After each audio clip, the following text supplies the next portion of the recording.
प्रिय बहन, जय श्री कृष्णा। आज की इस कक्षा में आप सभी का स्वागत है। आज की इस कक्षा में हम एनसीईआरटी की किताब बसंत भाग 3 का पहला अध्याय ध्वनि, इसकी हम व्याख्या करेंगे। और किसी भी कविता की व्याख्या करने से पहले हमेशा पहले उसका जो पद होता है उसका सस्वर वाचन करना चाहिए और उसके बाद में उसका प्रसंग लिखकर और फिर व्याख्या करनी चाहिए। तो आइए हम भी आज ध्वनि कविता की व्याख्या करते हैं। अभी न होगा मेरा अंत, अभी अभी ही तो आया है, मेरे वन में मृदुल बसंत, अभी न होगा मेरा अंत। प्रसंग। प्रस्तुत पद्यांश हमारी पाठ्य पुस्तक बसंत भाग 3 के ध्वनि पाठ में से लिया गया है। इसके कवि सूर्यकांत निराला जो युवावस्था के जो युवा वर्ग होते हैं उन्हीं में जोश व उत्साह का संचार किया है। तो कवि कहता है कि अभी न होगा मेरा अंत। कवि कहता है कि अभी मेरा अंत नहीं होगा, क्योंकि अभी अभी ही तो मैं आया हूँ, यानी कि अभी तो युवावस्था आई है, अभी मेरा अंत नहीं होगा। तो इसी तरह मेरे वन में मृदुल बसंत, अभी न होगा मेरा अंत, यानी मेरे इस मृदुल बसंत मतलब ये कोमल जो मेरे जीवन में जो मृदुल बसंत रूपी युवावस्था आई है, तो इसका अभी अंत नहीं होगा। और इसके माध्यम से कवि बता रहा है कि युवावस्था में जो जोश और उत्साह होता है, तो अभी तो मुझे युवा वर्ग में वो जोश बढ़ना है, अभी मेरा अंत नहीं होगा।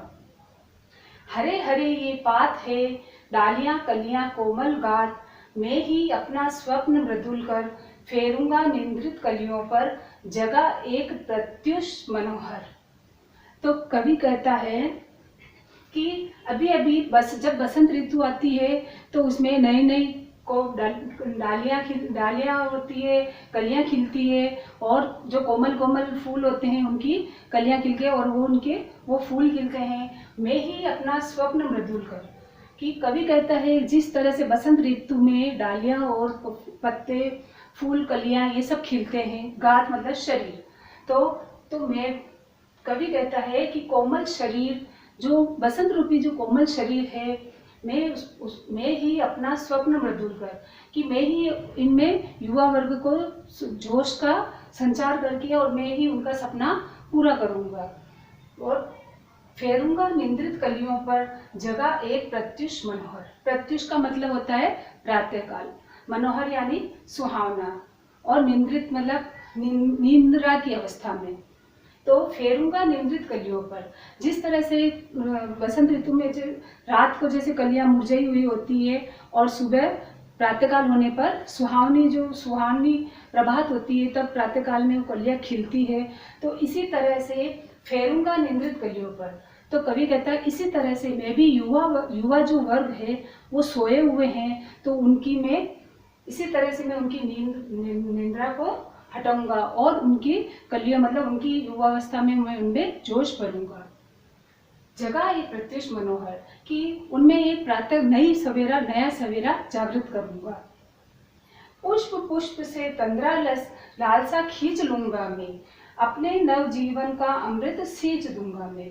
तंद्रालस का मतलब होता है जो नींद की अवस्था में होते हैं, वो निद्रावस्था, और लालसा का मतलब होता है इच्छा, कामना या अभिलाषा, और पुष्प यानी फूल, और अपने नवजीवन का अमृत सींच दूंगा मैं। तो पुष्प पुष्प से तंद्रालस, जिस तरह से बसंत ऋतु में जो हर फूल जो होता है, और फूल जब वो कली मुरझाई हुई होती है, तो जब उसमें अमृत रूपी पानी जब सींचा जाता है तो वो फूल जब खिलता है, तो इसी तरह से कवि कहता है कि मैं भी युवा वर्ग में पुष्प पुष्प से तंद्रालस, मतलब मैं भी युवा वर्ग के आलस्य को, जो वो निंद्रा की अवस्था में सोए हुए हैं, उन युवा वर्ग को मैं आलस्य से उनकी जो इच्छा कामना जो है, आलसी जो इच्छा कामना है, उसको मैं अपना अमृत मतलब अपनी उसमें जोश और उत्साह भर करके मैं उनके जीवन को, नव जीवन को सींच दूंगा। सींच दूंगा मतलब उनके जीवन, नए जीवन को और राह बता दूंगा। द्वार दिखा दूंगा फिर उनको, हे मेरे वे जहां अनंत, अभी न होगा मेरा अंत। तो कवि कहता है कि मैं उनको द्वार, द्वार यानी रास्ता, तो मैं उनको रास्ता दिखा दूंगा। मतलब उनके जीवन रूपी जो नीरस जो जीवन है उसमें मैं अमृत रूपी संचार करके और युवावस्था में जोश, अमृत रूपी जोश को संचार करके और उनको मैं जगा दूंगा और उन्हें राह दिखा, द्वार यानी रास्ता, कि और उन्हें मैं रास्ता दिखा दूंगा।